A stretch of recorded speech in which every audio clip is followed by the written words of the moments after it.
another really fun build idea that I came up with around the deflecting tier, which I honestly think is going to become just absolutely meta if it's not already. It's just having that tech of having 100% physical block while two-handing weapons is such a strong option. Anyways, I wanted to do a, from Game of the Thrones, the Mountain roleplay on my second character, and then to make a character that's built sort of around that sort of fight style. And so came up with another really interesting tech by stacking Shriek of Sorrow with the two branch sword talismans. There is the ritual shield, which could give me a small boost of like another 5% attack power and 10% defense. Mainly the defense would have been nice, but I didn't like having that shield on my back, so it kind of breaks the aesthetic of the build, and also I'd have to move some stats around in order to make that work. So we're going to skip that small bonus. One other thing too, with 42 endurance, you do need to swap the gloves for the Knight's Cavalry gloves. I felt like they're the closest, and they give me the most amount of poise I can squeeze out of this build while still staying medium rolling. You can, however, make a small adaptation to this build if you're doing just PvE by putting on the Great Sword of Solitude, which will make you, and then you can use the standard gloves. So this sword has incredible guard damage negation on physical. It's basically a great shield, and the guard boost is huge. So what you can do in this case is make one small change to the build, which is swap the Opaline hardtear for the equip load, and then you can treat your Wondrous Physic kind of like having an adrenaline rush, and you'll get light rolling for 3 minutes and still have the deflecting hardtear. And then just while you're roaming through the world, you mainly use the Great Sword of Solitude to trigger guard counters. And yeah, but for PvP, which I'm mainly interested in, and also in order to squeeze out Shriek of Sorrow, I prefer to run it this way. So for Arena, where there's no healing, or for invasions, you typically want to run these two talismans. If you're going to be doing PvE,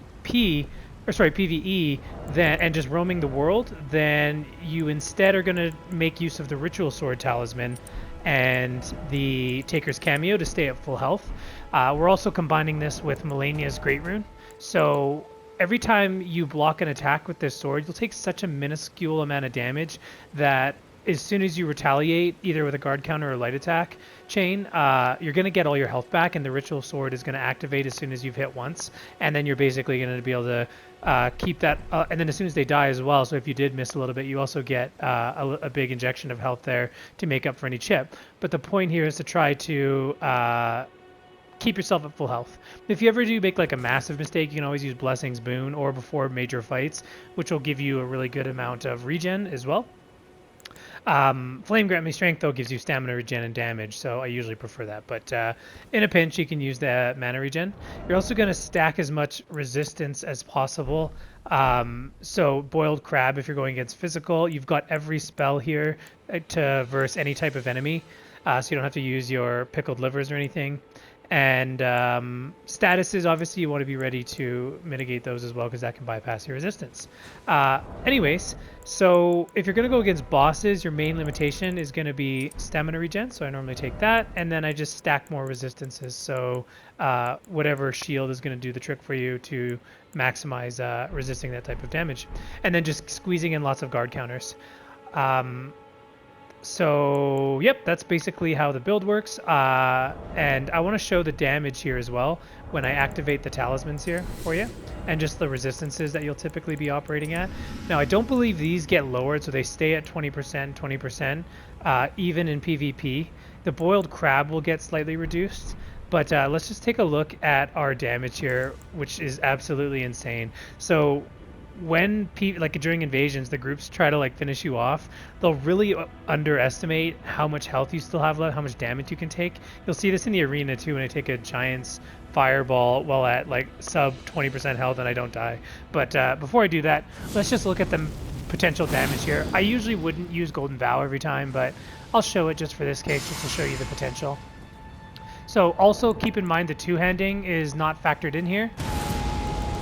So you can see I'm at almost 1500 AR with this two-handing weapon, and that doesn't include the two-handed sword talisman, because this doesn't show when you're looking in the menu.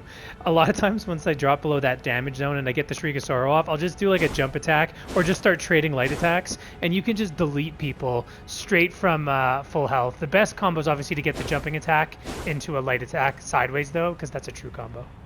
walked into a hunter defend there. Anyways, one other thing to remember too is that because you have the deflecting tier, when you get to that low damage, if you see like colossal weapons, go for a block and do a guard counter, and then that can also just outright delete people when your AR gets this high. No point in using the guard counter talisman on this build though, just because it's such a niche use, and frankly all of these ones are benefiting you directly all the time. But yeah, you can also do heavy attacks, and it is just disgusting how much damage you can do.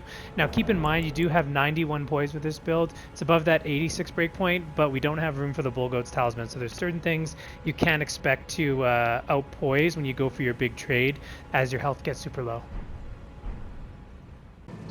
Okay, let's take a look at a PvE mini boss fight here, just showing the deflecting tier and yeah, how this build typically plays. So you can see how I just take 0 damage, which means I'm going to keep the Ritual Sword Talisman active.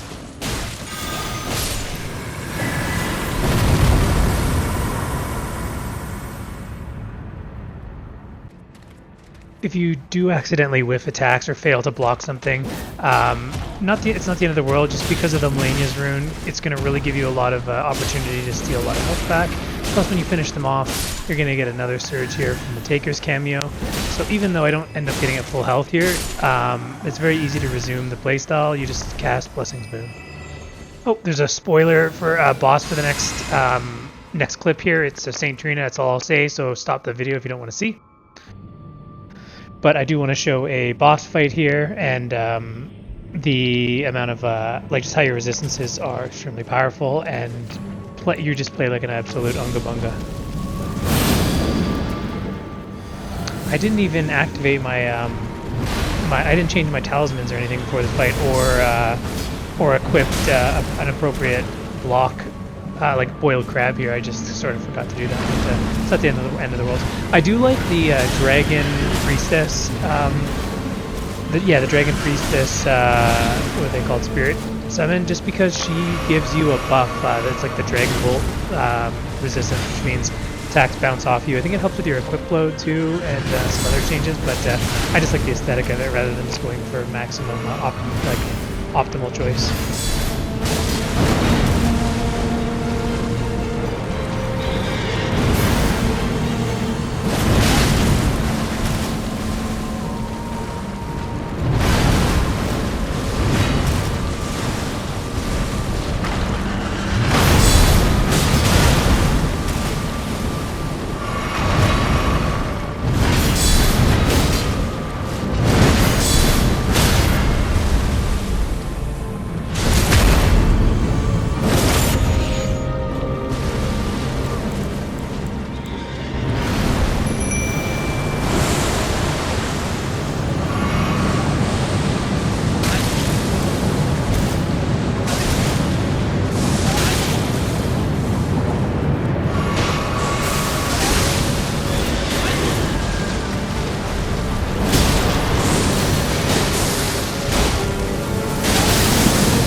And yeah, don't underestimate the Taker's cameo combined with the Melania's rune. It really does give you a lot of health regen and sustain. You're going to find that it's easier to stay at full health than you think, even when you're going for regular blocks. Just focus on making sure you're getting your blocks. That's all. You just don't want to take hits where you don't block if you can help it. It's the real punishment.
Oh, it's really satisfying when you get a block into guard counter that lets you crit, which gives you all your... Like, usually you'll have your health back from the guard counter, so your crit also gets the ritual sword bonus damage.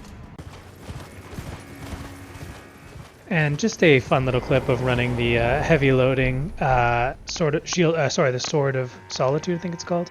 But yeah, the physical damage negation on this thing plus the incredible guard boost is quite noticeable even without the deflecting hardtear active. So I'll just show like the inconsequential damage you take when you block with this.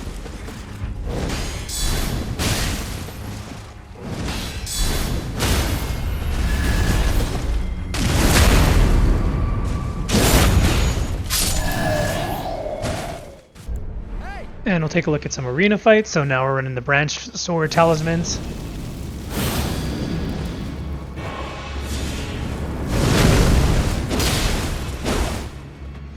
You'll notice I play a little like over aggressive at the beginning. I actually don't mind trading off a little bit of health when I'm just messing around, because my real goal is to get into that low health range where they get just absolutely shocked by the amount of damage I do after they get me low when I Shriek of Sorrow.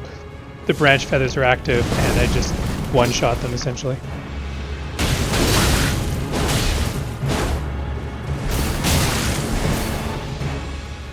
I obviously have not seen that Ashen War that much because the range shocked me there.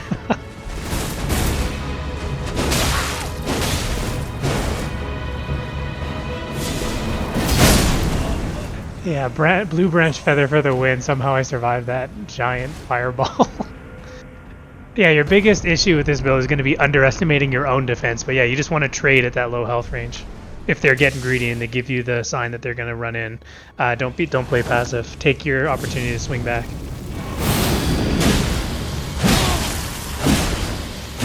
It's a shame you can't bring the Wondrous Physic in certain arena types, though I've noticed. But it would have been nice to have the deflecting tier. But you can still block. Like, keep in mind, the Banished Sword has really good stats too.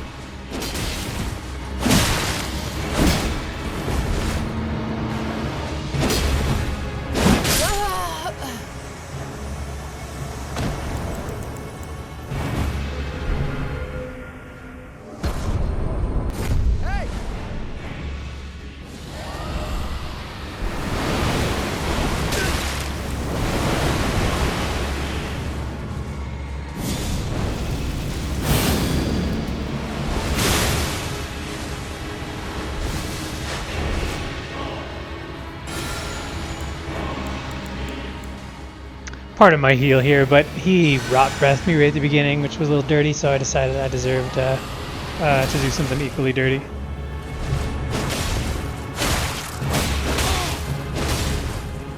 Yeah, your stamina allows you to just do extended trades, so you'll see that in another one of the fights I think coming up, where I just like they don't expect you to keep swinging, but this build has a lot of endurance, which stacks really well with the deflecting tier, right? Not that I'm using it here, but just in principle, when blocking with a two-handed weapon, they stack together really nice.